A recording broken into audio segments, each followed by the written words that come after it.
धम धम्मस्कर्तारं शेषे पुण्यतीर्थैरे सर्वसिद्धे विशुद्ध स्वभावे समणीर्णानदंसन चरित्रतं वीर्यायारे ते सर्वे समगं प्रत्येकमेव प्रत्येकं वन्दामि वर्तन्ते अर्हन्ते मानसे कृते अर्हन्तानं सिद्धाणं कर्णमोगणहराणम् अज्ञानेव ज्ञानं सामूलं चैव सर्वेसिं विशुद्धदर्शनं नानपाणासमं समासेच संप्रयामि सम्मं जत्तो निर्वाण संपत्ति।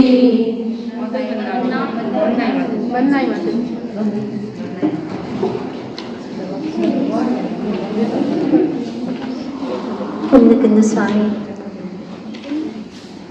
अपनी शुद्धात्म तत्व की अनुभूति करने वाले महान आचार्य जब यह ग्रंथराज प्रवचन सार को लिखते हैं तो यह आर्या छंद में गाथाओं को लिपिबद्ध कर रहे हैं। आर्या छंद भार्याओं को प्रिय है।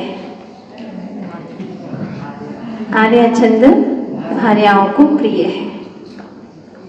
प्राकृत भाषा स्त्रियों को प्रिय है, जैसे कि कहते हैं संस्कृत पुरुषों को बहुतायत।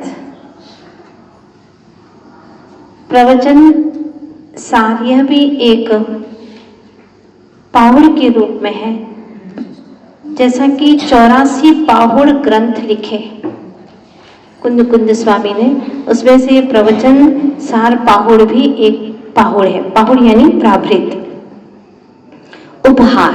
पाहुड़ अर्थात उपहार।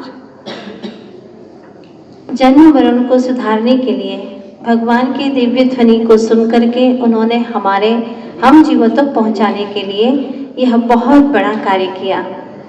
इसीलिए लगता है इनके अनंत उपकार को किस तरह से हम व्यक्त करें। तो आचार्य भगवान गुरुवर श्री विद्यासागर जी महाराज, हम सबके गुरुवर, जब भी प्रवचन आदि करते हैं तो कुंद स्वामी की जयकार अवश्य करते हैं, क्योंकि इनका बहुत बड़ा उपकार है। जो स्ट्रेट वे सीधा आत्म तत्व की ओर ले जाने वाला प्रवचन हमें प्रदान किया, बहुत दुर्लभ है इस काल में अध्यात्म की ऐसी दुर्लभ भाषामय समय सार, प्रवचन सार आदि ऐसे ग्रंथों को प्राप्त करना। ये जो छंद है उसको आप बड़े ध्यान से देखेंगे। आर्या छंद, थोड़ा गौर करें। इसमें पहले पद में 12 मात्राएं हैं। ये जानकारी के लिए बहुत जरूरी है। पहले चरण में 12 मात्राएं हैं। 4 चरण हैं हर गाथा के। एस सुरासुर मणि सिंध, मणो सिंध, तो इसमें कितनी है? 12 मात्रा है। ए स सु रा में तो सु र, एस सुरासुर मणु सिंह में तो और द, कुल मिलाकर के 12। पहले चरण में कितनी मात्राएं हैं? 12। अब दूसरे चरण की ओर देखते हैं तो इसमें है 18 मात्राएं। 1 2 दी 2 5 हो गया। 1 दिदम, धो में तो, द घा में तो, ठीक है। ई क में तो, इसीलिए क में दो क्योंकि म डबल है ना, संयुक्त अक्षर है, इसीलिए म। फिर म और लम, लम में भी 2। कुल मिलाकर के कितनी हो जाती है? यहाँ पर 18 मात्राएं हो जाती हैं। गिना कि नहीं गिना आप लोगों ने? 1 ती दम, धो द घा ई कम म लम। इसमें ई में भी 2 मात्राएं ली हैं।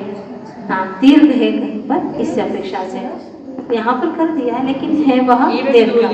हाँ, वंदिदम धोध घाई कमल, ए में एक ही है यहाँ पर, ठीक है। इस प्रकार से प्रणमामि, प्रणमामि वट्ठमानम, कितनी हो गई इसमें भी, तीसरे पद में भी 12, 12, 18, 12, और चौथे पद में है तिथम, तिथम, धम, धम में 2, क्योंकि म संयुक्त अक्षर है, इसीलिए संयुक्त अक्षर के पहले वाला अक्षर यदि ह्रस्व है तो उसकी भी 2 मात्राएं गिनना है। धम्मस्य कत्तारम, क की भी 2 मात्राएं, ता की भी 2, रम की भी 2, इस प्रकार से कुल मिलाकर के 15 मात्राएं हो जाती हैं। 12, 18, 12 और 15। अब इसमें जो 12 मात्राएं से हंस पक्षी की जैसी चाल होती है वैसे पढ़ना है। ये ससुरासुर मणि सिंह, किसकी चाल है, हंस पक्षी की। दूसरे में 18 मात्राएं सिंहों की दहाड़ जैसी होती है वैसे गाना है उसको। वंदिदम धोध घाई कमलम, सिंह की दहाड़। इसकी ये जो छंद है उसको हमें समझना है कि क्या भाव है इसके अंदर भी। आखिर आर्या छंद को ही क्यों चुना कुंद स्वामी ने? तो पहला हंस पक्षी की चाल की भांति है, दूसरा सिंह की दहाड़ के समान है, उससे उसके समान बोलना है, और तीसरा पद 12 मात्रा का है, उसको हाथी जैसे गंभीर होकर के पढ़ना है। प्रणमामि वट्ठमानम, गंभीरता के साथ में। और चतुर्थ में 15 है जो कि सर्प की चाल के समान पढ़ना है। तीर्थम धम्मस्य कर्तारम, इस प्रकार से। अब इसमें क्यों ऐसा किया है? तो जो प्रथम चरण है वह हंस पक्षी के समान क्षीर नीर न्याय करने वाला है। दूध पानी सम, अर्थात आत्मा अलग है और शरीर अलग है, वहां तक पहुंचाने का कार्य करता है। फिर ये हो गया दूध पानी के समान हंस पक्षी की भांति भेद भिन्नता करने वाला, ठीक है। दूसरा है सिंह की दहाड़ जैसी, आत्मा का ज्ञान होने पर जैसी भेद विज्ञान होता है तो शूरवीरता आती है कि नहीं? हाँ, शेर के जैसा पराक्रम। फिर कर्मों से लड़ने की ताकत बढ़ती है और हाथी जैसा गंभीर हो जाता है। ये शूरवीरता आती है, कर्मों से लड़ने की ताकत आती है, और जब ये सब कुछ होता है तो वह आत्मा एकदम शांत हो जाता है, गंभीर हो जाता है, हाथी के समान।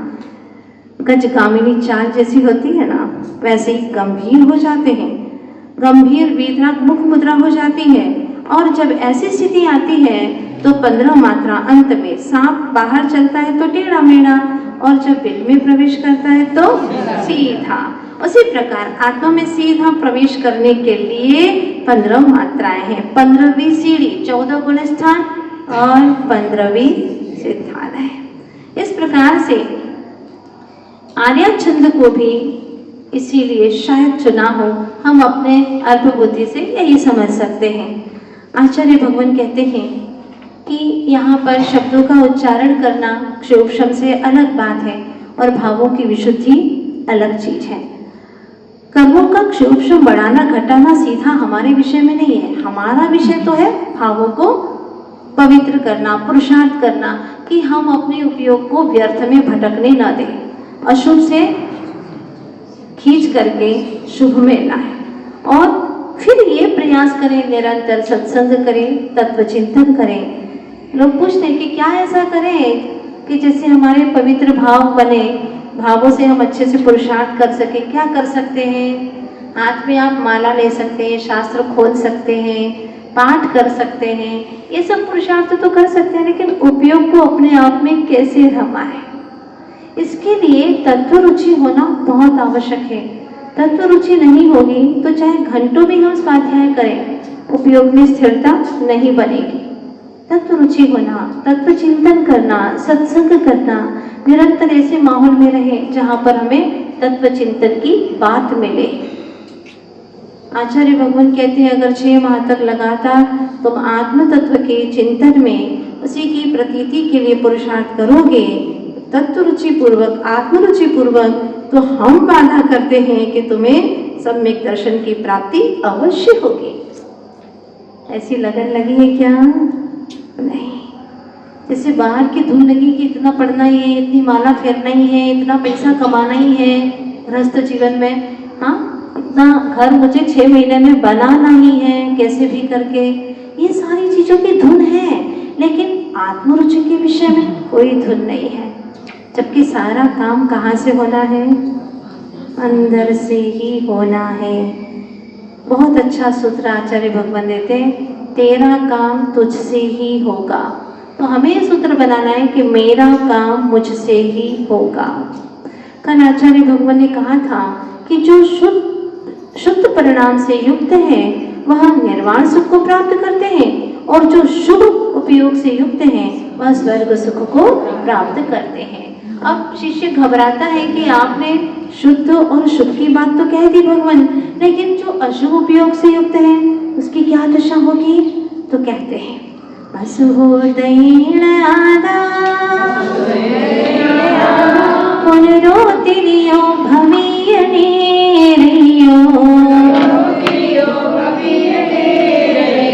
दुःख सहस्ये हि सदा अभिन्धुदो भमति अच्युतम्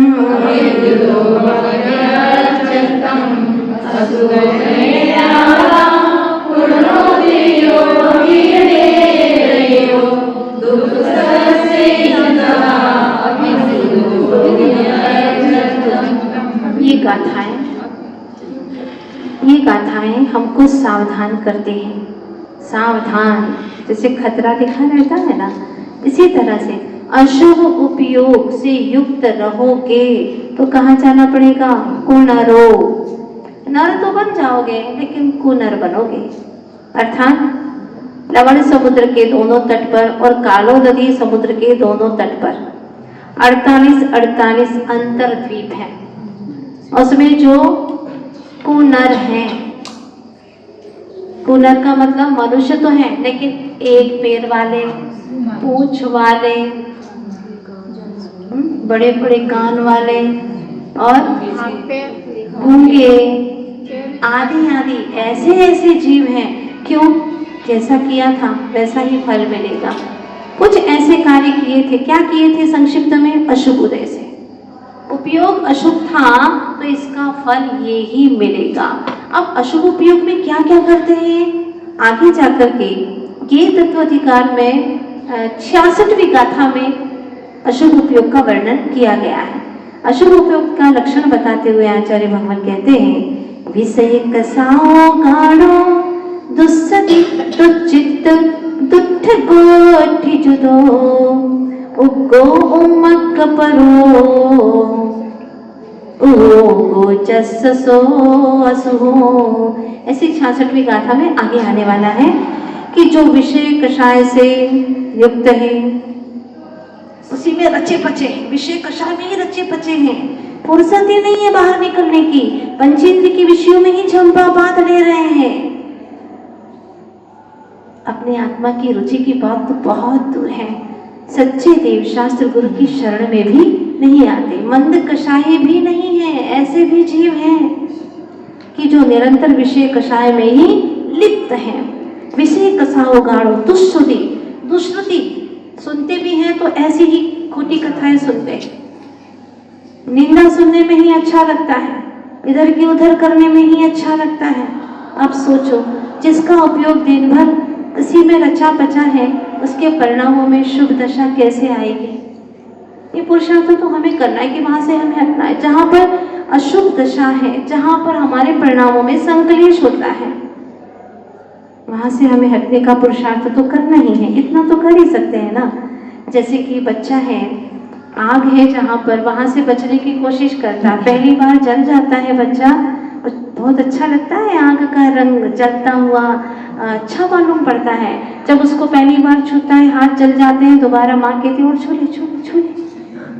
क्या छूता है उसे? नहीं, तुम चाहे कितना ही कुछ भी आकर्षण दो लेकिन वो छूने वाला नहीं है। कितना अच्छा है वो बच्चा, क्योंकि उसे पता है कि इसमें हाथ जाएगा तो जल जाऊंगा।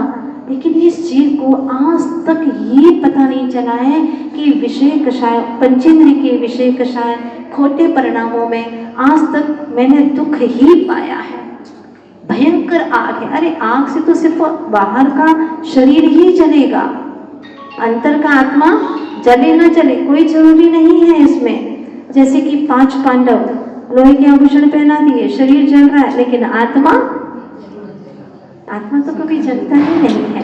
लेकिन आत्मा के भीतर के कर्म जल रहे हैं। नो कर्म जले इसकी परवाह न करते हुए जो साधक अपने शुद्धोपयोग स्वरूप गुप्त होकर के कर्मों को जलाए, ये उनके जीवन की समग्र साधना है। क्या साधना होगी? सोचो कि जिनके शरीर में धू धू करके लपटें जल रही है, लेकिन आत्मा सोम स्थिर है, वहां उनको जलन नहीं महसूस हो रही है क्या? नहीं, परमानंद बरस रहा है। भेद विज्ञान के बल से, निश्चय रत्नत्रय के बल से ऐसा आनंद बरस रहा है कि कर्म जल रहे हैं। बाहर से शरीर जल रहा है, तन जल रहा है, और भीतर से कर्मों को जला रहे। अपने सम्यक पुरुषार्थ धन्य है उनके उपयोग की वो पवित्र दशा, वो उनकी साधना। यहाँ तो थोड़ी सी भी बात किसी की हो तो चुभती है, खाने नहीं देती, सोने नहीं देती, पापड़ जैसे काया सिकती रहती है, बहुत विकल्प होता है। क्या हो गया?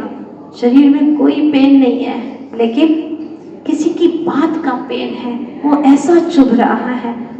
ये है सारी उपयोग की विपरीत दिशा है, विपरीत दशा है। क्या कहते हैं? असुहोदयेन आधा, आधा यानी आत्मा अशुभ उपयोग से पुनर हो जाता है। और भी 850 म्लेच्छ खंड है। नर तो हो गया वहां, लेकिन क्या हो गया? पुनर। जहां पर जाने के समय पर मिथ्यात्व या साधन के साथ में ही जाते हैं बस। हाँ, ये बात अलग है कि वहां जाने के बाद में उन्हें सम्मिलित भी हो सकता है, लेकिन कुनर हो गया अशुभ उदय से, अशुभ उपयोग से। और तिरियो यानी तिर्यंच, कुनर तिर्यंच निरयो यानी नारकी होकर। अशुभ उपयोग का फल क्या है? कुनर होना, बुरा मनुष्य होना, तिर्यंच होना, नारकी भवी यानी होकर। ये सब दशाएं प्राप्त करके दुख सहस्य ही सदा, हजारों दुखों को सदा सहता हुआ, अभिंदुदो यानी पीड़ित होकर, अत्यंत यानी अत्यंत हजारों दुखों को सहता हुआ, अभिंदुदो यानी पीड़ित, इन हजारों दुखों से पीड़ित होकर के भमदी यानी भटकता रहता है।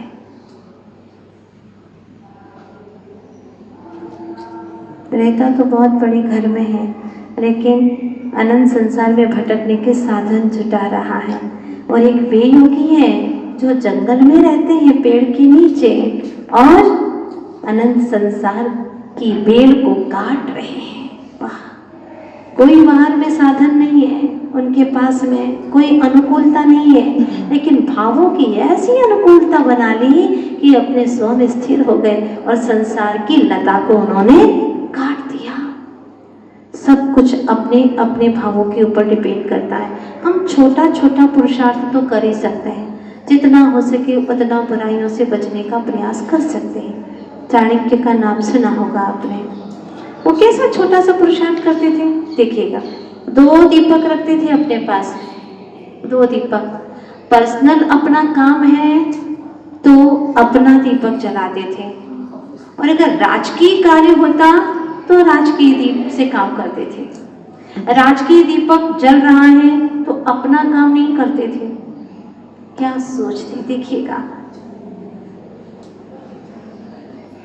ये है विचारों को किस प्रकार से हम उन्नत करें, क्योंकि किसी को पता है नहीं है इससे मतलब नहीं है, लेकिन हमें तो पता है ना कि हम अब अपना काम करने जा रहे हैं। उनके दीपक का तेल जलेगा जो राजकीय है, जहाँ से मुझे ये मिल रहा है, उनके कार्य के लिए मिल रहा है, ना कि मुझे अपने पर्सनल कार्य के लिए। तो वो तेल यूज नहीं करते थे, वो दीपक यूज नहीं करते थे। वह बात तो बहुत छोटी है, लेकिन हमारे परिणामों को स्वस्थ करने के लिए कारण बन जाती है। ऐसे हम आचार्य भगवान के जीवन के बारे में भी सोचें। जब आचार्य भगवान पढ़ाई में लगे रहते थे, विद्याधर के रूप में थे, तो वहाँ के श्रावकों ने कहा कि आपको वस्त्र भी धोने पड़ते हैं, इतना टाइम आपका बेकार चला जाता है, आप तो छोड़ दो, हम धो देंगे।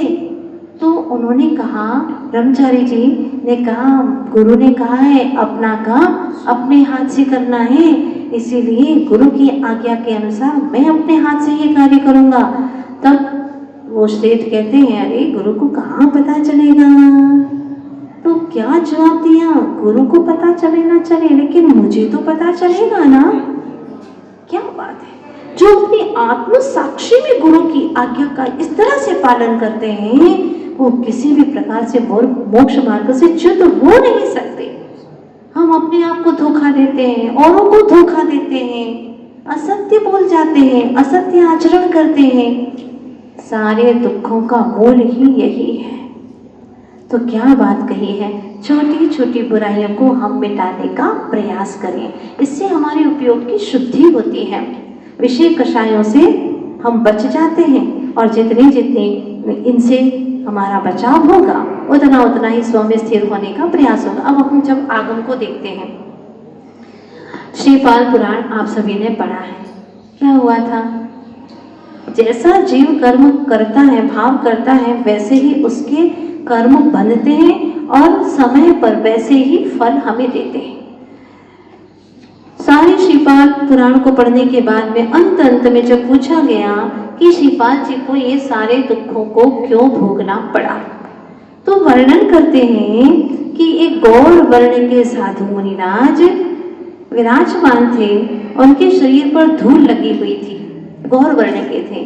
तो उनके साथ में 700 जो मित्रगण थे, उन्होंने सबने हंसी की, उपहास किया, देखो देखो देखो कोढ़ी है कोढ़ी, कोढ़ी है कोढ़ी, इस तरह से उनका उपहास किया था। बस उसी उपहास के फलस्वरूप ऐसा कर्म बना कि उनको भी कोढ़ हो गया। फिर मुनिराज जब ध्यान में लीन थे, तब श्रीकंठ की जब पर्याय थी, उस वक्त की बात है, उन्हें गुस्सा आया मुनिराज को देख करके, तलवार खींच ली, तलवार को निकाला और मुनिराज को मारने के लिए आगे बढ़ाया। पता नहीं फिर क्या ऐसा भाव आया, अरे अरे छोड़ो इनको, नहीं मारा, वापिस कटार को रख दिया, लेकिन मारने के भाव हुए, इसीलिए उन्हें मृत्युदंड भी मिला। फिर उनके मन में पता नहीं कैसा आक्रोश आया कि मुनिराज को उन्होंने समंदर में डलवा दिया। फिर भाव आया, अरे अरे मर जाएंगे, मुनि हत्या का दोष मुझे लगेगा। पाप से भी भयभीत होता है जी, और पाप करता भी है। फिर उनको निकलवा लिया, तो वो समुद्र में गिरे, लेकिन तैर करके उस पार भी निकल गए। जैसे जैसे कर्म बांधे थे, वैसा वैसा फल मिला। हम 24 घंटे में कैसे कार्य करते हैं, सोचो, कितना क्रोध, कितना मान, कितनी मायाचारी, लोभ आदि कैसे कैसे परिणामों से हमारा जीवन बिल्कुल बीतता चला जा रहा है 24 घंटे में। जब विचार करते हैं, वो मुनिराज थे मृदुयति मुनि, इनके पहले वहां पर गुणनिधि महाराज, जो कि 4 मास के उपवासी थे, 4 मास के उपवास किए थे, और उनका विहार हो गया। उनके स्थान पर ये मृदुयति मुनिराज पहुंच गए।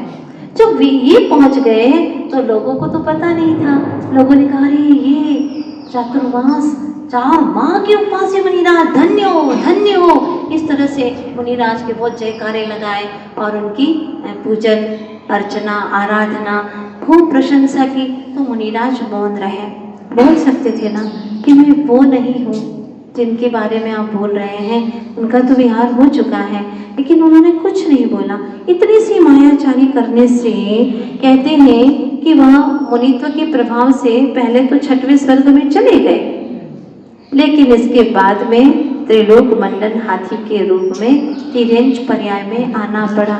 जब ये सुनते हैं तो रोंगटे खड़े हो जाते हैं। रे चेतन, जब इतने से भाव करने से, मायाचारी करने से एक मुनिराज की भी ये दशा हो सकती है, तो तेरी क्या दशा होगी। और कर्म तो किसी को छोड़ते नहीं है। कर्मों ने नहीं छोड़ा, कीदड़ तन भक्ति देखे। हाँ, मोक्ष के प्रेमी हमने कर्मों से करते देखे, निश्चित है। तो जो कर्म है वो किसी को माफ नहीं कर सकते, जैसा हम करते हैं वैसा ही फल मिलता है। अच्छा बताओ, कोई हमें नरक भेज सकता है क्या? कोई हमें मोक्ष ले जा सकता है क्या? है किसी के पास में इतनी ताकत? अरे अनंत भगवान तो अनंत वीर्य के धनी है, वो भी क्यों नहीं ले जा सकते? नहीं ले जा सकते, वो भी नहीं ले जा सकते, क्योंकि एक द्रव्य दूसरे द्रव्य का कुछ नहीं कर सकता। उपादान अपेक्षा से, जब हमारे अंदर उपादान ही नहीं है, अशुद्ध उपादान है, कैसे जा सकते हैं? नहीं ले जा सकते। तो आचार्य भगवान यही कहते हैं कि किसी के अभिशाप से तो नरक नहीं जा सकता और किसी के वरदान से तो मोक्ष भी नहीं जा सकता। बस तेरे ही परिणामों में वो ताकत है, वो सामर्थ्य है कि तू अपने परिणाम से मोक्ष भी जा सकता है और नरक निगोद की भी यात्रा कर सकता है। सब कुछ हमारे भावों में है। आत्मबोध शतक में लिखा है, निज भावों की परिणतियां ही कर्म रूप फल देती है। भावों की शुभ अशुभ दशाएं सुख दुखमय कर देती है। कर्म स्वरूपन जान सकामे, नो कर्मों को दोष दिया। नूतन कर्म बांध कर निज को अनंत दुख का कोश किया। हाँ हाँ प्रभु, मैंने क्या किया? मैं इतना भी नहीं जान पाया कि सब कुछ मेरे ही भावों से हो रहा है, लेकिन मैंने अपने कर्मों को तो दोष दिया नहीं, नो कर्मों को दोष दे दिया। तुम्हारी वजह से हमें इतना गुस्सा आया कि हमारे कर्म बंद गए और हमें नरक जाना पड़ रहा है। नहीं, किसी के अंदर कोई वो ताकत नहीं है, तीन लोक में किसी प्राणी में वो ताकत नहीं है जो हमारे भाव बिगाड़ दे। अगर हम बिगड़ना न चाहें तो कोई भी माई का लाल ऐसा नहीं है जो हमारे भाव बिगाड़ दे, क्योंकि हमारे भावों में किसी का भी प्रवेश नहीं है।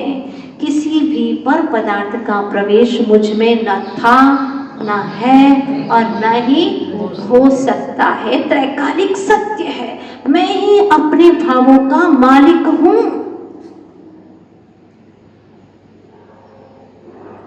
क्या बात है, अद्भुत बात है। तो आचार्य भगवान यही कहते हैं, तो व्यर्थ में ही हजारों दुखों को सहन करता है, इससे पीड़ित होता है और संसार में परिभ्रमण करता है। किसकी वजह से? अशुभ उपयोग की वजह से। और अशुभ उपयोग क्या है? विषय कषाय से युक्त, दुष्श्रुति, दुश्चित्त, हाँ, संक्लेश आदि भावनाओं से युक्त चित्त, दुष्ट कोठी, दुष्ट जनों की गोष्ठी में जाना। अच्छा लगता है, 3 घंटा कैसे निकल गया पता ही नहीं चला। क्या किया? थारी मारी कर दी, समय निकल गया पता ही नहीं चला। लेकिन 3 घंटा पूजन कर लो, विधान कर लो, बैठ नहीं सकते, हाँ पैर दुखते हैं और मन नहीं लगता ना, असल में इतनी देर तक विधान नहीं कर सकते। क्यों? रुचि नहीं है। रुचि कहाँ की है? किसकी रुचि है? विषय कषाय की रुचि है। अशुभ उपयोग में मन चला जा रहा है, पता नहीं चलता, घंटों निकल जाते, घंटों नहीं, दिन निकल गए, दिन नहीं मास, वर्ष, अरे वर्ष ही नहीं, अनंत भव निकल गए, अनंत भव, पता ही नहीं चलता। हे प्रभु, बस अब वो चाहिए जिससे हम अपने उपयोग को अशुभ से बचा सके। जहाँ पर भी ऐसी स्थिति बनती है वहाँ से भागो।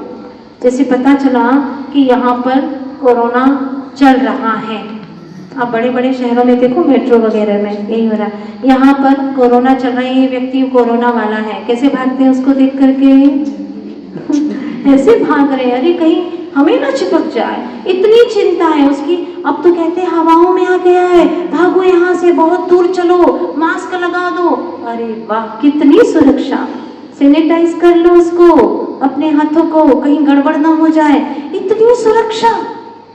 और कर्म रूपी कोरोना लगा है, उसका क्या होगा?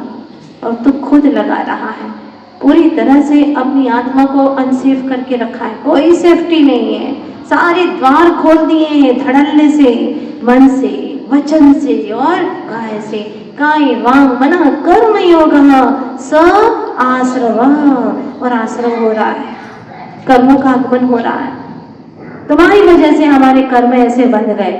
नहीं, डांटो मत किसी को, किसी की वजह से नहीं, क्योंकि हमारी मन वचन काया के द्वार खोलने का अधिकार हमें ही है और किसी को है ही नहीं। वहां तक कोई प्रवेश ही नहीं कर सकता। तो सारा दोष किसका है? देखो, अभी तो हमारी मंददशा है तो सब स्वीकार कर रहे हैं, लेकिन ऐसी स्वीकृति अगर 24 घंटे आ जाए तो आनंद आ जाए। अगर यहीं से पुरुषार्थ करें कि सारा दोष मेरा है, 24 घंटे तक हम किसी को दोष नहीं देंगे, हो सकता है क्या? बोलो, हो सकता है। हम किसी को दोष नहीं देंगे, क्योंकि कोई जिम्मेदार नहीं है मेरे अशुभोपयोग का। मैं स्वयं जिम्मेदार हूँ, मुझे रुचि है ही नहीं, मैं अपने परिणामों को संभालता ही नहीं। भाई, अगर तेरे घर में कोई चेन पड़ी है और ऐसी ही पड़ी है, क्या करेगा उसको उठा करके? उठा, अरे तुमने कहाँ कचरे में डाल दी इसको, कचरे में डाल दी चेन को। हाँ, ध्यान नहीं रखते हो तुम लोग, बहू को डांट दिया, बच्चों को डांट दिया, ऐसा करते हो तुम, ऐसे घर को संभालते हो, और उसको उठा करके तिजोरी में रख दिया। उस स्वर्ण की इतनी चिंता और अपने उपयोग की कोई चिंता नहीं। अरे वो चेन बाहर भी पड़ी रहेगी तो तुझे नरक में नहीं भेजने वाली है, नरक में भेजने वाली नहीं है। लेकिन तेरा उपयोग यदि अशुभ में चला गया, कचरे में चला गया, विषय कषा रूपी कचरे में चला गया, तो हे आत्मन क्या होगा? क्या होगा? ये अशुभ उपयोग ही तुझे नरक निगोद की यात्रा कराएगा।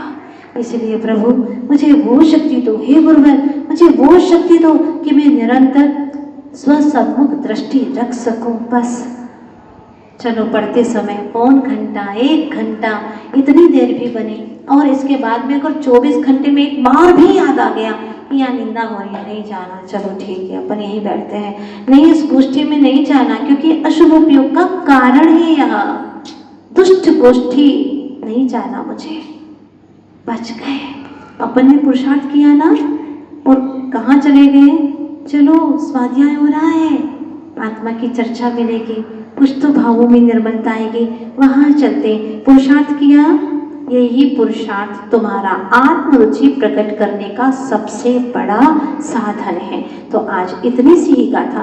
कल आचार्य भगवान बहुत अच्छी बात कहने वाले हैं कि तुम्हें इन तीनों उपयोग में सबसे श्रेष्ठ उपयोग कौन सा जचा है? शुद्ध उपयोग। चॉइस तो बहुत अच्छी है तुम्हारी, पर करती क्या हो? तो सुनो, अब शिष्य कहता है, भगवान मुझे वो शुद्धोपयोग के बारे में सुनना है। आपने पहले संक्षिप्त में कहा कि शुद्धोपयोग का फल क्या है? निर्वाण, निर्वाण की प्राप्ति होती है। लेकिन किसको होती है? कौन है वे जिनको ये प्राप्ति होती है, और उनके जीवन में क्या क्या विशेषताएं होती हैं? और जब शुद्धोपयोग का फल मिलता है तो किमात्मक होता है, वो सुख कैसा होता है? अरे आह्लाद आ रहा है, ओहो ऐसा सुख, ऐसा सुख, कैसा सुख कहिए ना। अच्छी बात को एकदम नहीं बताते, उसको आगे की श्रृंखला में बताएंगे कि वह अद्भुत सुख, अनुपम सुख आना चाहते हो ना तुम भी, तो आगे की श्रृंखला में कहेंगे कि शुद्धोपयोग का फल क्या है, किसे प्राप्त होता है, इसके साथ साथ में क्या सुविधाएं होती हैं, ये सारी बात आगे की श्रृंखला में।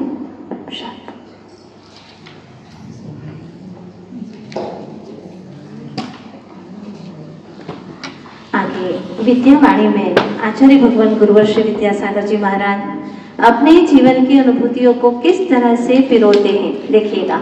कल बहुत अच्छी बात कही थी, जो हम प्रवचन सार में सुनते हैं, आचार्य भगवान इसको हमें किस तरह से बताते हैं।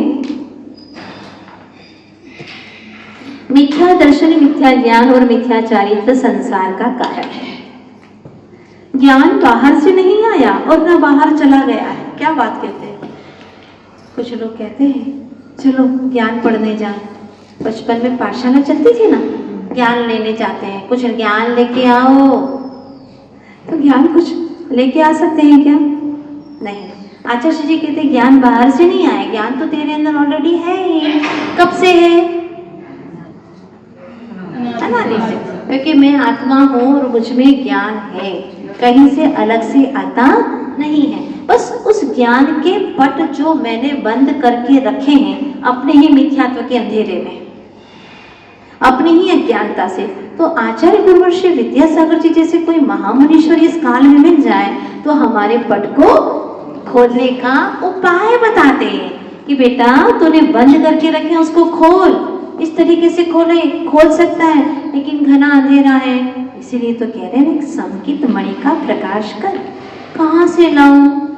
तेरे ही भीतर में है वो संकित मणि, बस उसका प्रकाश कर। उस संकित मणि के उजाले में तुझे तेरे चैतन्य प्रभु आत्मा का दर्शन होगा।